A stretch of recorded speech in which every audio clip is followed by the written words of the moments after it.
வணக்கம் and welcome to delight cinemas. இந்த வீடியோவில் பார்த்தீங்கன்னா தனுஷோடைய இயக்கத்தில் இன்னைக்கு தேட்டர்ஸில் ரிலீஸ் ஆயிருக்கிற படம் நிலவுக்கு என்மேல் என்னடி கோபம். ஸோ இந்த நீக் படம் எப்படிப்பட்ட ஒரு படமாக அமைஞ்சிருக்குங்கிறத பற்றி தான் இந்த வீடியோவில் நம்ம பார்க்க போகிறோம்.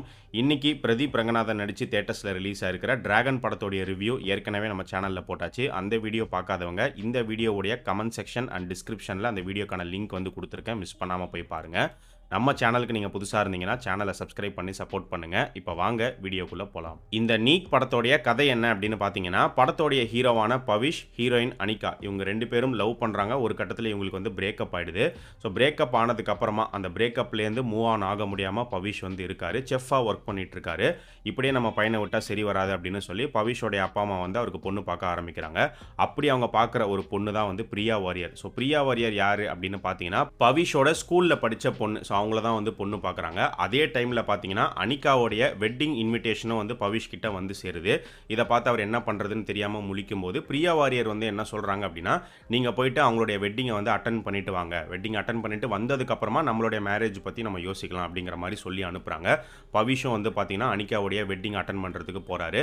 ஸோ அங்கே போனதுக்கப்புறமா என்னென்ன சம்பவங்கள் நடந்துச்சு, மறுபடியும் பவிஷ் அனிகா திரும்ப ஒன்று சேர்ந்தாங்களா, இல்லை பவிஷும் பிரியா வாரியரும் சேர்ந்தாங்களா, யார் யார் கூட சேர்ந்தா அப்படிங்கிறதான் இந்த படத்தோடைய மொத்த கதையுமே. இந்த படத்தில் நடிச்சிருக்கிற ஆக்டர்ஸ் எல்லாருடைய பெர்ஃபார்மன்ஸுமே நீட்டாக இருந்துச்சு. பவிஷ் எடுத்துக்கிட்டோம் அப்படின்னா அவருடைய முதல் படம் இது. ஸோ அவருடைய பெர்ஃபார்மன்ஸ் வந்து டீசெண்டாக இருந்தது. எல்லாருமே அந்தந்த கேரக்டருக்கு என்ன தேவையோ அதை வந்து ப்ரெசென்ட் பண்ணியிருக்காங்க. இந்த நிலவுக்கு என்மேல் என்னடி கோபம் படம் எடுத்துக்கிட்டிங்கன்னா ஆரம்பத்திலிருந்தே இந்த படத்தை வந்து இந்த படம் ஒரு யூஷுவல் லவ் ஸ்டோரி அப்படின்னு சொல்லி தான் வந்து ப்ரொமோட் பண்ணிக்கிட்டே வராங்க. அதே மாதிரி படம் பார்க்கும்போதும் பார்த்தீங்கன்னா ரொம்ப யூஷுவலான ஒரு லவ் ஸ்டோரியாக தான் வந்து இருந்துச்சு. சரி, வழக்கமான கதைக்களம் இருக்கிறது பிரச்சனை இல்லை. வழக்கமான ஒரு கதைக்களமாக இருந்தாலும் அதை எப்படி ப்ரெசென்ட் பண்ணியிருக்காங்க, ஸ்க்ரீன் பிளே எப்படி பண்ணியிருக்காங்க அப்படின்னு பார்க்கும்போது இந்த படத்தோடைய ஸ்க்ரீன் பிளே வந்து அந்தளவுக்கு சூப்பராக இருக்குது அப்படின்னு சொல்ல முடியல. ஒரு ஓகேவான ஒரு ஸ்க்ரீன் பிளேவாக தான் இருந்துச்சு. ஃபர்ஸ்ட் ஹாஃபில் வந்து பார்த்தீங்கன்னா நிறைய லேகே வந்து இருந்துச்சு. ஃபர்ஸ்ட் ஹாஃபுக்கு செகண்ட் ஹாஃப் எவ்வளோ பரவாயில்ல, கொஞ்சம் டீசெண்டாக பண்ணியிருக்காங்க அப்படிங்கிற மாதிரி இருந்தது. இந்த படத்தில் காமெடியாக இருக்கட்டும், எமோஷனல் கனெக்டாக இருக்கட்டும், ரெண்டுமே பெரிய அளவில் வந்து ஒர்க் அவுட் ஆகலை. காமெடி வந்து நிறைய ட்ரை பண்ணியிருக்காங்க. நிறைய ட்ரை பண்ணதில் ஒரு சில இடங்களில் வந்து பார்த்தீங்கன்னா கொஞ்சம் ஒர்க் அவுட் ஆயிருக்குன்னு சொல்லலாம். எமோஷனல் கனெக்ட்லாம் வந்து பெருசாக வந்து கிடையாது. இப்போ இந்த மாதிரி லவ் ஃபிலிம்ஸில் வந்து பார்த்தீங்கன்னா ஹீரோ ஹீரோயின் வந்து ஒன்று சேருவாங்களா, எப்படி சேர போகிறாங்க அப்படிங்கிற ஒரு கியூரியாசிட்டி வந்து இருக்கும்.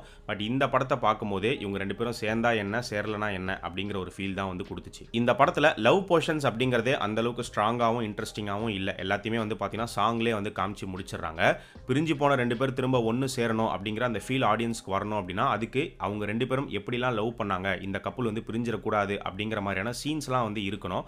அந்த மாதிரி பெருசாக எந்த ஒரு சீனுமே வந்து இந்த படத்தில் இல்லை. டெக்னிக்கலாக பார்த்தோம் அப்படின்னா படத்தோடைய சினிமாட்டோகிராஃபி ரொம்பவே நல்லா இருந்துச்சு. அதே மாதிரி ஜிவி பிரகாஷோடைய மியூசிக் சாங்ஸ் எல்லாமே வந்து நல்லா இருந்துச்சு. பேக்ரவுண்ட் ஸ்கோரும் வந்து ரொம்பவே நல்லா இருந்துச்சு. ஆனால் என்ன ஒரு பிரச்சனை அப்படின்னு பார்த்தீங்கன்னா, அவருடைய பேக்ரவுண்ட் ஸ்கோர் நல்லா இருக்கு, ஆனால் அந்த பேக்ரவுண்ட் ஸ்கோருக்கு ஆப்டா சீன் வந்து இல்லை, அந்த அளவுக்கு சிங்க் இல்லை. இந்த படத்தில் வந்து பார்த்தீங்கன்னா டயலாக்ஸில் நிறைய இங்கிலீஷ் வார்த்தைகள் இருக்கும், நிறைய இங்கிலீஷ் வந்து பேசிக்கிட்டே இருப்பாங்க.